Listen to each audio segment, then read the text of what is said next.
my big secret to success has always been delegation. Like I'm always talking about navigating. Like everybody likes to drive, and it's like, yeah, you got to drive when you're coming up, but at some point you have to learn how to let go of the steering wheel, because if you're driving, you can't see the mountains in the distance. You're not up there, you can't see it. And so I have been really good at navigating. Like, all right, I'm doing this, someone else can do it. Get them in. Like I'm constantly replacing myself from anything that I do.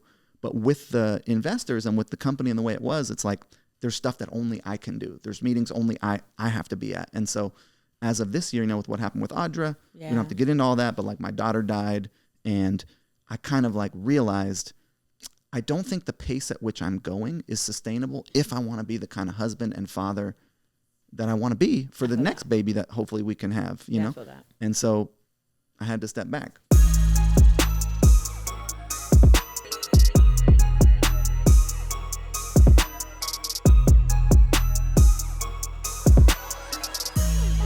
What's up, you guys? Welcome back to the More Rounds podcast. I'm your host, Kim Lewis, CEO and co-founder of Chromix. And today, you guys, we have one of my favorite humans here with me on the couch. Ezra Firestone. I have been watching his content for years, long before I actually met him. His content, his free YouTube content, helped me make my first $1 million in e-commerce. And I was still doing all the things as a CEO, working in the business, making product, but also email marketing. And so he was always like a mentor in my head. But I never thought I would meet him, never signed up for his programs, just bumming the free content. Okay. And then one day Ezra hit me up and was like, Kim, what you did with crowdfunding was dope. Would love for you to come and talk to the Blue Ribboners about it, which is basically his mastermind of entrepreneurs who have to be making $1 million or more to be in it in e-commerce. And I was like, me? Okay, sure. First of all, I was like ecstatic when you messaged me, Ezra. I was like, oh my God, Tim, look who messaged me on Twitter. I couldn't believe it. I sent a message to Lamar Tyler, who's one of my mentors, and then to Tim, because in my head, you were like a celebrity, which is so funny because I know, now that I know you as the hippie that you are, which I say that with love, you know that, I was ecstatic to get that message from you. And I just knew that you for Boom Cosmetics. I knew that you had built it up to a $40 million business, and it was you bootstrapped it to $40 million, and that you were just dope for that. But being a Black woman coming from University of Illinois, only Black girl in a lot of my rooms, I typically don't reach out to white dudes, because when you end up meeting them, sometimes some people are out of touch. You know what I mean? They're out of touch, or they make you feel like an outsider. And so I just decided to stop putting myself in those rooms and spaces. And I felt that a lot in corporate, which is one of the reasons I left and became an entrepreneur. And so after meeting you, Ezra, and finding out that you grew up on a hippie commune and you grew up poor. And I'm like, what you mean poor? You ain't white folks don't grow up poor. And then you were like, no, Kim, I had mushrooms in my sink.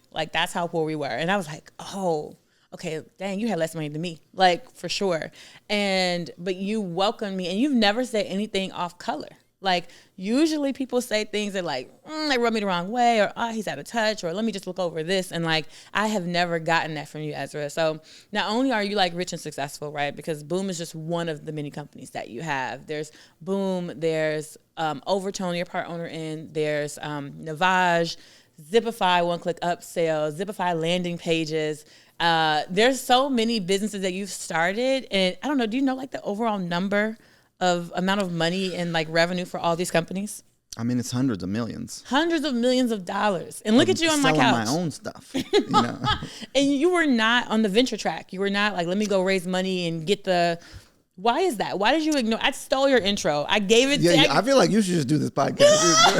That's good. I was like, I'll sit back and you just tell me I'm fancy. No, and I normally try not to talk. Normally I do. But you welcomed me in the Blue Ribbon so lovingly, and I'm so appreciative, and I just wanted you to know that. Thank you. Well, you have a really wonderful energy. You bring enthusiasm and love and contribution of spirit. And that's what it's about. So it's you it's not like I just reached out to you. No, you spoke somewhere and someone was like, yo, this woman is fucking dope and you should go talk to her and get her to speak to your people. And I was like, great. So it's you did that for yourself. And I may get, I don't get any credit for that. Oh, cheers, Ez. Cheers. Okay. Why? Did you know about the venture track? Did you know you could raise money for businesses? I don't want to deal with anybody telling me some shit about what I need to do. For me, it was never about yes, I have made more money. I went from being on the lowest end of the economic spectrum, I mean, like, for real, to now being like the richest person I know. And I traveled that, thankfully, over the course of 20 years. You know, I started as an entrepreneur really selling stuff in high school, you know, and doing criminal shit when I was younger. And thankfully, you know, what you don't want is to get rich quick, because you will lose it all. I mean, look at the NFL players, the NBA players who are like 80% are bankrupt 2 years after they get out of the league. Yeah. The lottery winners who are bankrupt 4 years after winning the lottery. It's like learning to hold money is a whole thing. I made every mistake you could make. I'm going to answer your actual question in a second, but yeah. I made every mistake you could make. Not paying the taxes, not understanding, you know, just not understanding money. And there was not people like you back in the day. When I started, there was like a bunch of bums on an internet forum, and you couldn't necessarily trust them because they were creepy as fuck. So it was like, you know, it's like, and it was only dudes back then, so it was extra creepier. But I feel like my goal was always freedom. I think people become entrepreneurs or go for like their own thing because, by the way, the jump from employee to self-employed, even if you're self-employed and you're like doing something as a service for someone else, there's so much more freedom in that. Yeah. There's nobody telling you when you have to work, right? So I was running away from pain and chasing freedom. And I think most entrepreneurs are running away from some kind of pain, the pain of some shitty job that they don't love, or the pain of like not being able to pay their bills and the emotional weight of that, which I had coming up. Like, you know, the pain of seeing their parents struggling and wanting to support that. I had that as well. So it's like you're running away from pain usually and chasing some sort of freedom. And the idea of taking money from someone else and then having to deal with their bullshit. Maybe it's wonderful bullshit, but it's some level of bullshit that somebody's putting on you. I never wanted that. And I didn't really care about how big it got. What I cared about was like, first and foremost, I want to take care of myself. Because one of the things that I realized in my own life is like, when you're hungry, you will do funny things to eat. You'll like my moral compass was not straight, right? What, it was did like some funny things, just some strange things. I did some, you know, I'm much more willing to play a gray area than my wife, right? Luckily, I met Carrie when I did, and she straightened me out. She's amazing, by the way. You know, it's like you know, was willing to do whatever it took. I grew up with like, hey, as long as you're not hurting anyone, laws are just in place by someone else, some random. You know, it's like I'm not ever going to hurt anybody, but just because it's a law doesn't mean it shouldn't be broken, was my viewpoint. Like, who is telling you? So I'm not going to get into all that. But the point is that, you know, for me, it was like I just wanted to create that freedom. I didn't want to be, I wanted access to resource. Yeah. And I think the game is resource generation. And money is like what we use in the society to trade, to barter. And it's like, first and foremost, you generate resource to take care of yourself. Because if you don't take care of yourself, what good are you to anyone else? If you're all burned out and energetically depleted and unhealthy and miserable, and like, it's like, okay, now nobody wants to hang out with you because you're fucking miserable. And you have nothing to contribute to anybody because you're all burned out. So first you take care of yourself. Then you take care of the people right around you, your family, your community, like your immediate circle, right? And then this tends to be what happens to people. It's first, take care of themselves. Then it's like, okay, well, who around me can I help take care of?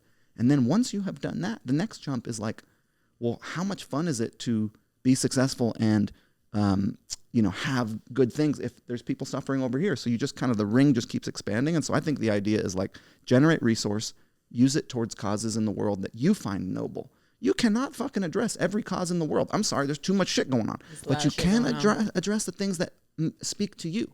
And so that's what I'm trying to do is like, I have figured out wealth creation. I remember a distinct moment in my life. I was 12 years old and, you know, lived on this commune, great place, wild people.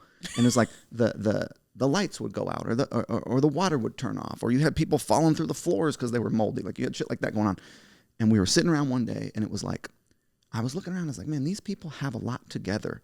Like I have never met, like I go to my parents' house, my friend's house, and these people are, you know, all passive aggressive and angry, and like the parents are fighting and shit, and like it's just drama. Yeah. And like where I came from, like people actually understood how to get along, and it was like how to have loving communication, how to like people, like they had relationships together. Yeah. Which is uncommon. Yeah. But we did not have money together, and I was like, I'm gonna fucking figure out money. Like I can do that. I can figure that out. And I remember that like moment in time of deciding I'm gonna figure out wealth. And now I have figured it out. Yeah. And I feel a little bit of a responsibility, like as long as I have the energy to try to generate as much as I can, because frankly, I think I'm a pretty good judge of where the money should go. I don't trust the government. The government takes half my shit. Damn. And hey, I love America. I'm the American dream. My parents came here as immigrants. Like I should not be rich. I'm legitimate the American dream. I love this fucking country. I disagree with you. I don't do the I should or shouldn't be. You know what I mean? Yeah. I don't live in shoulds. Well, okay. But by the way of by the facts data and figures and data and statistics, you wouldn't have landed in this amount of wealth. I'm not anti-American is what I'm trying to say to the podcast. Like, I love America. This is and different also, podcast. they Nobody take gonna care if you're 50% of my, anti-American. they take 50% of my shit, and I'm not 100% in agreement because I make too much money to get the tax breaks of the rich and not enough money to get the tax breaks of the middle class. So I'm paying 50 cents on the dollar, and I love the roads, and I love the fire department, and I love the police. But I you're love funding the wars. And it's like I'm happy to direct as much money as possible. So that's what I'm trying to do. If you've seen any of the content we produced or Chromix online and thought, man, I want to invest in that company, now's your chance. Go to chromix.com/invest and you can become an investor today. Now back to the episode. No, I feel that. So you bootstrapped a lot of these. You bootstrapped pretty much most of them, and then you bought into private equity after that. So one of the things that fascinated me about you, Ezra, is that you didn't raise money initially, right? Like initially you bootstrapped your companies to tens of millions of revenue, several of them. I want to get back into that too, because the Jack Dorseys of the world doing multiple businesses, and the people are like, you're insane. It's a brilliant if you do it well, but if you don't, then like you should focus on one thing. Yep. So I want to get back into that, but. The venture piece, you didn't do it, right?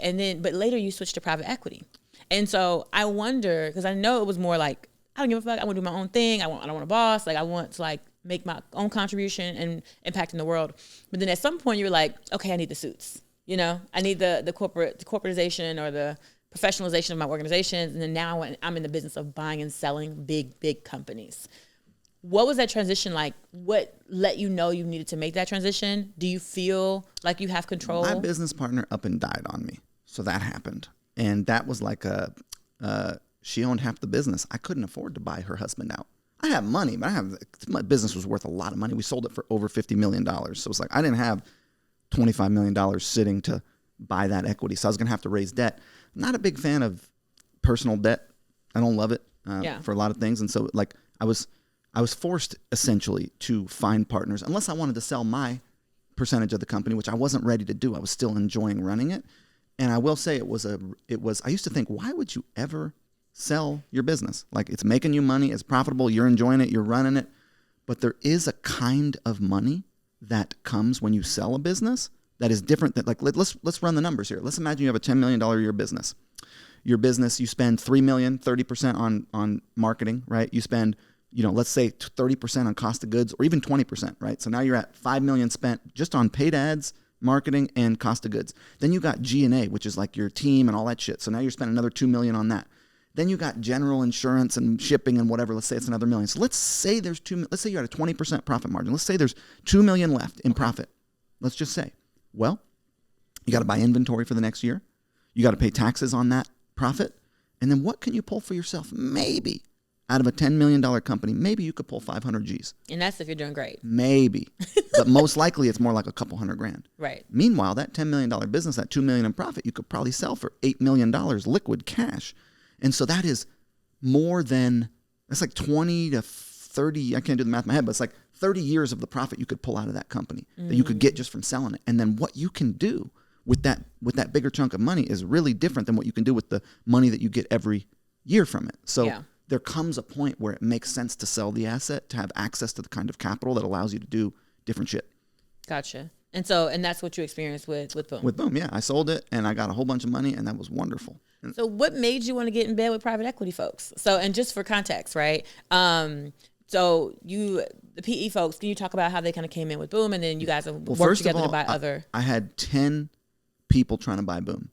And one person offered me like 80 million. Wow. But I didn't go with them. There was one. There was and you meet with them, they take you to dinner, and then fucking, it's a whole thing. And you present the thing, and they ask you all these questions, and they, there's all this data they got to look at and shit.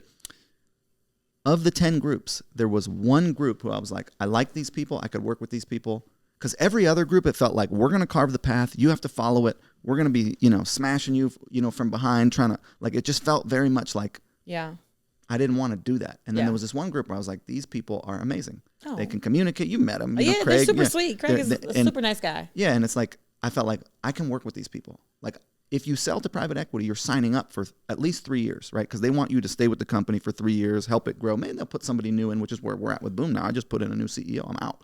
Yeah. But if I'm going to give 3 years of my life to work, there's no amount of money that is worth, for me, is if my bills are covered and I can live my life, there is no amount of money that is worth my mental space. Yeah. Like, fuck that. I'm not for sale. Yeah. I'm sorry. I'm happy. I would much rather have no money and have myself than have money and have to deal with some bullshit from some, it's like, I'm not into that. Like, it's not worth it. Yeah. Yeah. So I felt like I can work with these people. And then I did. And I was like, yo, these people are playing a really interesting game. There's a fucking reason why these cats, there's a reason why big money ends up keeping the big money. Yeah. And people like us, it's very hard to get there. And then once you do, you're not even actually really in the room yet. Like, it's like, it's there. It's you know this. Yeah. You're a black person in America. Like, you live this. Yes. But what's interesting about it is, they wait for us to grow the companies, get them to a certain level, and then they just come and they buy it. And for us, it's like, take Boom, right? Boom was when I sold it was $40 million a year in revenue at $6 million in profit. $6 million in profit in that thing. Wow. So I'm pulling $1 million for myself. I'm building my mom a house. I'm balling. But imagine one down year. Okay. Facebook goes bad. Something goes wrong with one of my suppliers. For some reason, some shit goes down. I'm sitting on $3 million in inventory. I'm sitting on $5 million a year in payroll. It got to the point where it was so risky for me to self-fund that once you get to that scale, you kind of need 30 to 50 million sitting in a bank to manage the ups and downs of it. Like, you can no longer hold it by yourself. Yes. And so you need big money. You need institutional money. You need partners who can help you hold something of that scale. And I was interested in, like, what is it like to run $100 million business? Like, 7 and 8 figures, like, I can do that. Like, I understand marketing, storytelling, product development, team. It turns out delegation and systems and processes, to your initial question, which we'll get to, is a really important thing that I screwed up until I didn't. But it's like, what is that experience like? And now I just invested in a company that's $100 million.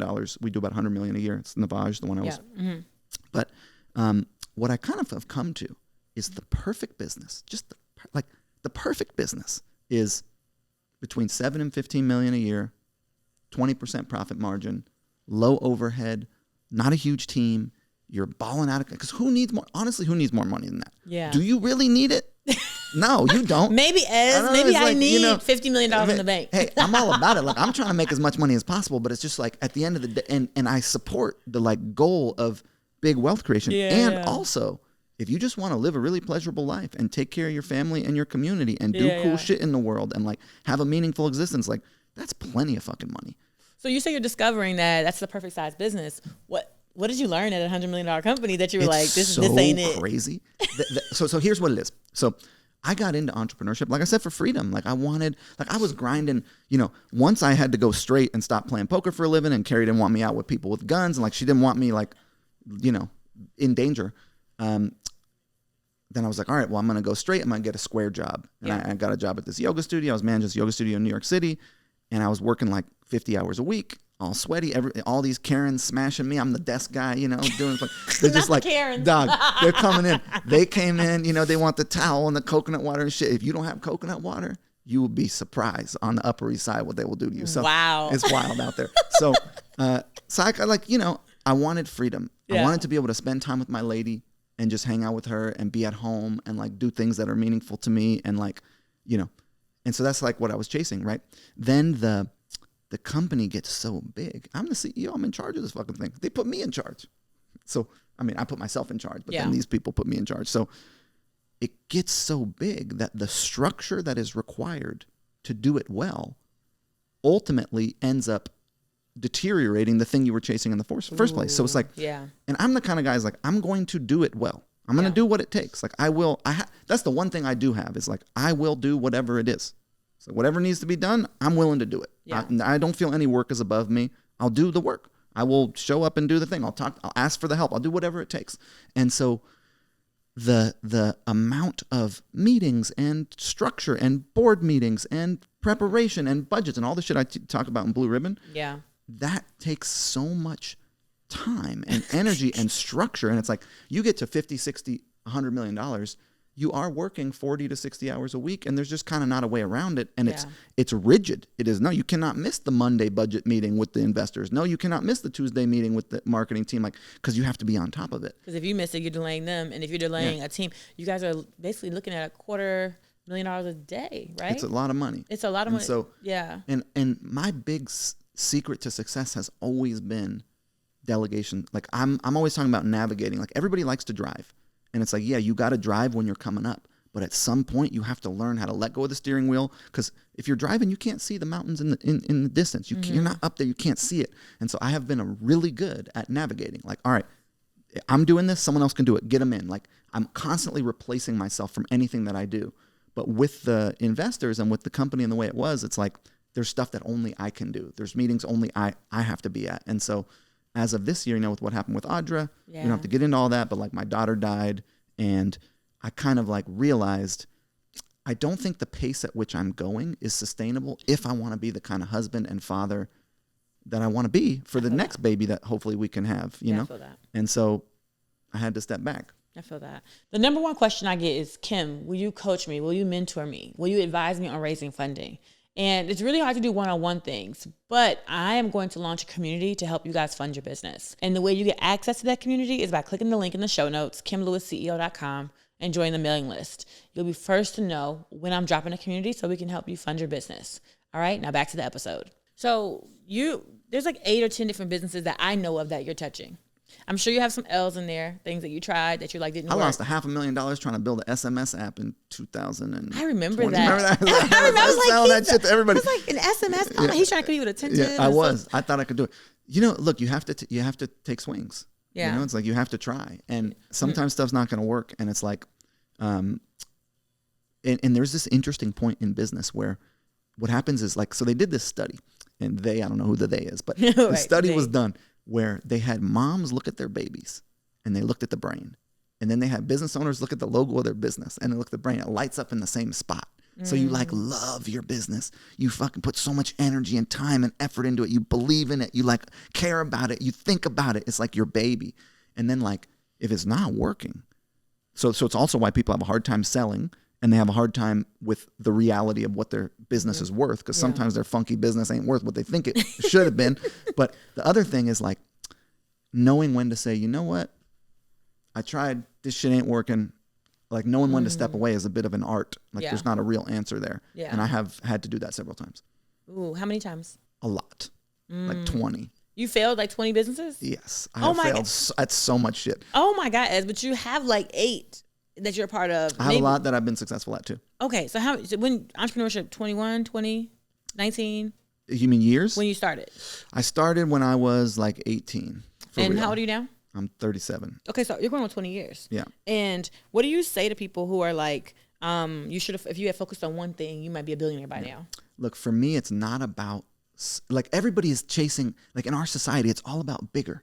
Just get it, make it bigger, get as much as you can. And it's like, okay, how many fucking people do you know that are shackled to businesses that they don't love, and they're just miserable, and they're working all crazy, and they're fucking doing blow and Stay on drugs. They're up all night banging down fucking Butterfingers and Red Bulls and just cranked out, and they can't sleep and shit, and they're fucking not Butterfingers. They're overwhelmed, they're underfucked, they're just like they're just a fucking wreck. And it's like, okay, you got a big business, but look at you. I do not want that, right? I feel like here's what it is about, okay? Number one, have fun. And you've heard me say this. I'm going to say it again, though. Yeah. Because, like, if you are not enjoying your life, what the fuck is the point? Because you don't know how long you have. Like, you don't know how long you have. You don't know how long the people around you that you love have. And you don't know, like, you just don't know what's coming for. You get hit by a bus tomorrow. Your business partner could up and die. Yeah. All of a sudden, your daughter could die. Like, you don't know. And so what does it mean to have fun? It means take care of yourself mentally, emotionally, spiritually, physically, energetically, so that when you show up to work, you can bring the enthusiasm. You do this really well. You can bring the fun. You can bring the positivity. And then people are going to be fucking attracted to that. And they're going to want to help you, and they want to be around you. Or you can just be fucking unhappy and miserable and resentful and angry. And then it's like, good luck. Now you're just, okay, so number one, have fun.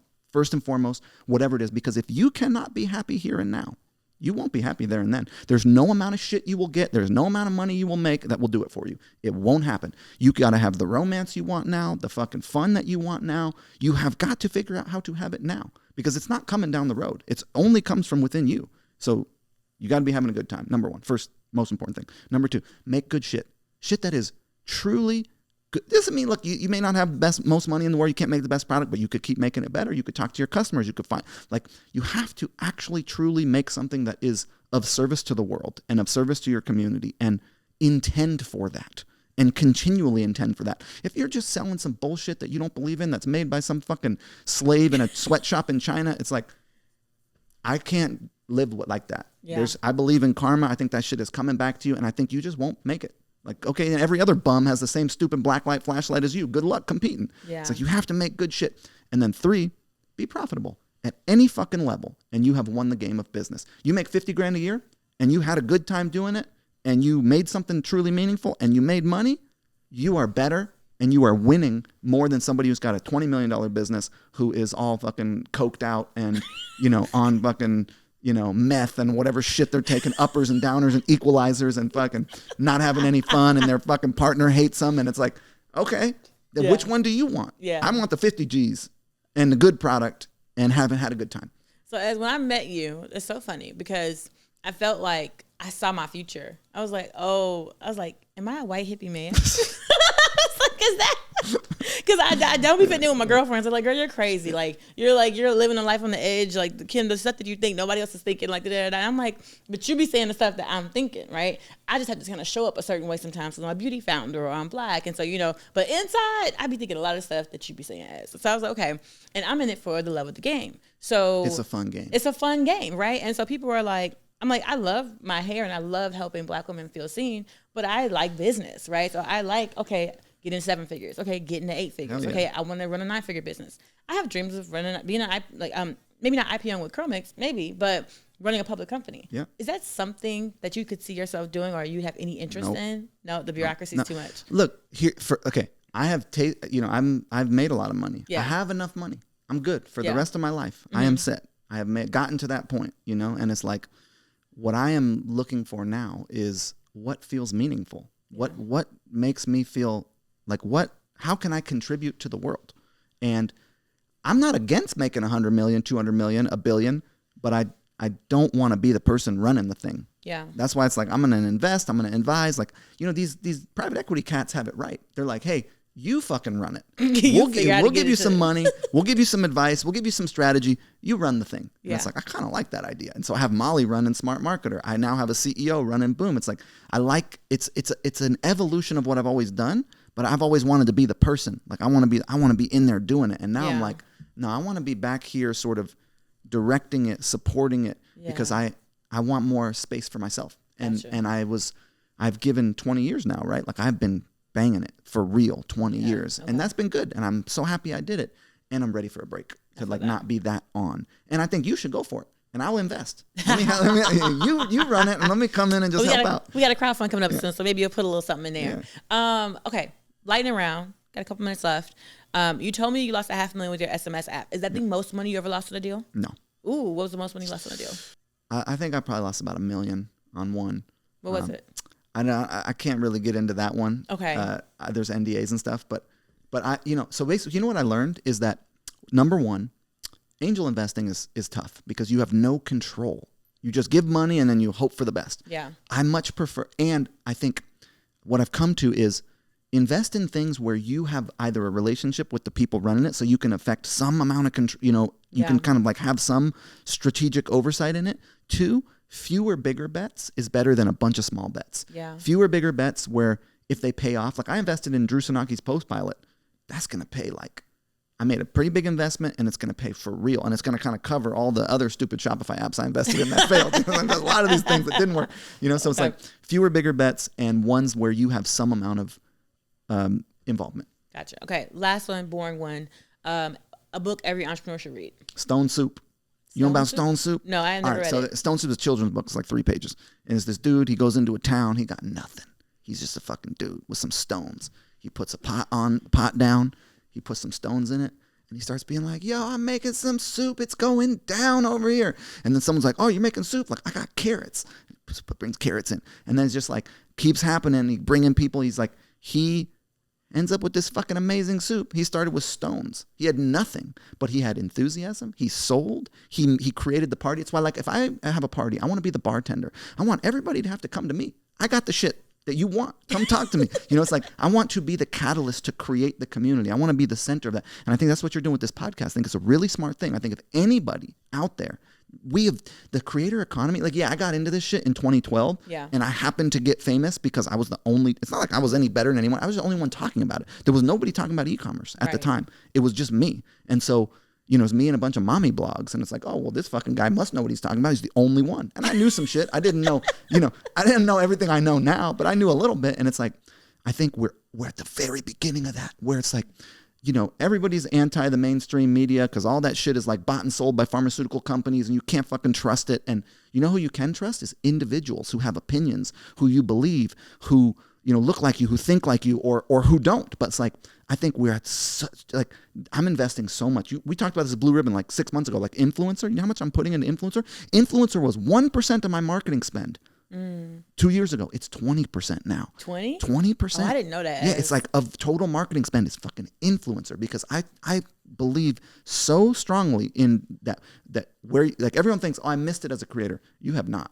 The next 20 years are the shift in media is going to individual creators. So if you have something to say or a skill, or you want to and you don't need a lot of people. Like, think about it this way. Let me tell you something. Last thing, I know we're running out of time, but I have 63,000 followers on Instagram. That is not a lot. That's not a lot comparatively. Okay. Yeah. Mm-hmm. And I have 60,000 on Facebook and maybe 100,000 on my email. I don't have a large following, but that Zipify, $10 million a year business. Smart Marketer, $7 million a year business. Blue Ribbon, $1 million a year business. That's like $20 million a year, basically, not accounting other things that audience does for me, off a small audience. Yeah. It's a small audience. I'm making $20 million a year in straight up cash to businesses I own from that little audience. And I think it's like, anyone can do this. You have to, like, have some shit to say. You have to have some charisma. You have to have the willingness to actually reveal yourself. You can't fake the funk. But if you have that, I think you should do it. Oh my gosh. And on that note, thank you guys so much for watching the More Rounds podcast. I'll see you guys on the next episode. Make sure to comment, like, and subscribe. Peace.